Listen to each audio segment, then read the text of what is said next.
The woman at the well in John chapter 4, verse 19 said to Jesus, "Sir, I see that you are a prophet."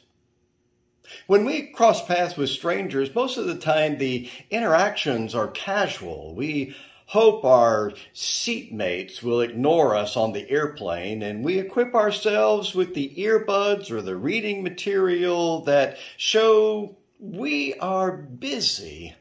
We thank the person who holds the door open or the bagger at the grocery store. We smile at the winsome toddler on the playground or even in the library. And at most, we might make some eye contact with the parent that is standing watch. When the casual encounter comes with someone visibly different from us, we may ignore or we may overcompensate. The peculiar, outgoing persons among us may compliment the color someone is wearing or ask how old the child is, but mostly we keep to ourselves and keep on moving. Occasionally, though, we make an unexpected connection. Well, this woman who came to draw water at noon could see a man that was sitting as she was approaching. She may have wondered how or if he would speak to her at the well, where sometimes famous matchmaking happened. Would he be flirtatious? Would he be rude? Or would he simply ignore her? Coming closer, she could see from his clothing that he was Jewish. So when Jesus asked for a drink, she expressed surprise that he would be willing to take water from a Samaritan woman. Suddenly, they went deep into the well of living water. Why did Jesus ask her to go and call her husband?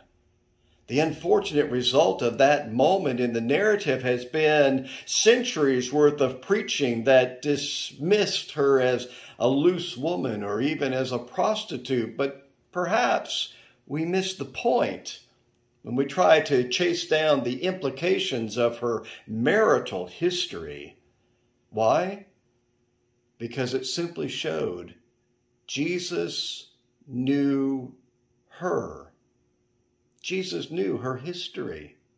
The story has no parallels in the other Gospels, although Jesus did have this brief and contentious interaction with another foreign woman, a mother who was seeking healing of her daughter in Mark and in Matthew. The difference here, though, is that Jesus was teaching this woman. He knew not only her history, but her capacity for faith. There was no secret keeping that was going on between them. She knew that the Messiah was coming, and Jesus revealed his messiahship to her. He knew she was a woman of strength, one who would talk back and not let other people's opinions keep her from speaking up. He knew she was a person who could spread the word. Jesus knows us as well. Now, there may be things we wish we could hide from God, pieces of our story we hope will not have to be confessed. But the good news for all of us is that God knows us and that God calls us to his work. No matter who we are or where it is that we have been or where it is that we have happened to live our lives. If Jesus appeared at noonday, sitting in the town square or the church garden or even at the brew pub down the road, he would actually know us, know our whole history, just as he knew this woman's. Is it daunting to think of being known so intimately? Or do you find it to be a relief?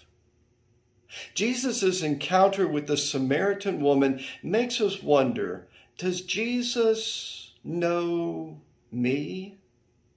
And the good news is yes, and that there is living water for each and every one of us. Amen. Amen.